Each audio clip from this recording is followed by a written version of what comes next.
আমি জানি না, হয়তো এটা তোমাদের অবাক করবে, কিন্তু আমি ডোরড্যাশ চুজ করছি। জন্য একটা স্পেশাল অফার আছে। Armando, hi guys. নিচে এসো। এটা চিনতে পারছো?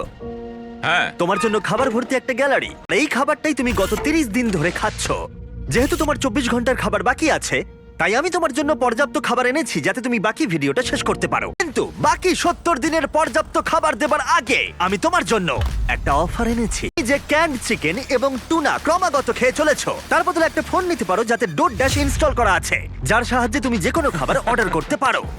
এই ফোনটায় শুধুমাত্র ডোরড্যাশ অ্যাপ আছে, টেক্সট বা কল করতে পারবে না। কিন্তু কথাটা হলো, যদি তুমি ডোরড্যাশকে বেছে নাও, তাহলে তোমাকে এই বাক্সের ভিতরে যা আছে সেটা তোমার সাথে জেটের ভিতরে 24 ঘন্টা রাখতে হবে। এটাই ছোট্ট জায়গার ভিতরে খুবই অসুবিধাজনক হতে পারে, অনেকটাই। না, ভেতরে জিনিসটা তোমার অপেক্ষা। আমি 22 বছর মিলিটারিতে কাটিয়েছি।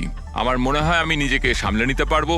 আমি জানি না, হয়তো এটা তোমাদের অবাক করবে, কিন্তু আমি ডোরড্যাশ চুজ করছি। যখন এটাকে খুলবে, এর ভেতরে যাই থাক না কেন সেটা বুঝতে তোমার পেরেছি। সাথে 24 ঘন্টা থাকবে। 24 ঘন্টা। তাহলে তোমার সারপ্রাইজ। নোলানকে রাখতে হবে। নোলান, মজা করো আর ওকে কম বিরক্ত করো। কেন আমি ঠিক ওকে আছে? বিরক্ত করব? আমি এখন সত্যি এক্সাইটেড। আমি কখনো এখানে কোনো মানুষের সাথে থাকিনি। আরমান্দ এখানে একা কাটিয়েছে গত 30 দিন ধরে, যেখানে নোলান কাটিয়েছে একলা গত 26 বছর ধরে। ও ভাই, আমি সত্যি এটাতে এক্সাইটেড। ও ট্যাকো, আমার মনে হয় তোমার অ্যাটেনশন আর সুস্বাদু খাবারের প্রয়োজন। ডোরড্যাশ। দারুণ গন্ধ আসছে। এটা একটা খুব বাজে শাস্তি। আমি জানি না তুমি খাবার নিয়ে কেন কমপ্লেন করছো। সেখান থেকে অনেক ভালো। আমার মনে হয় আজ রাতে খুবই মজা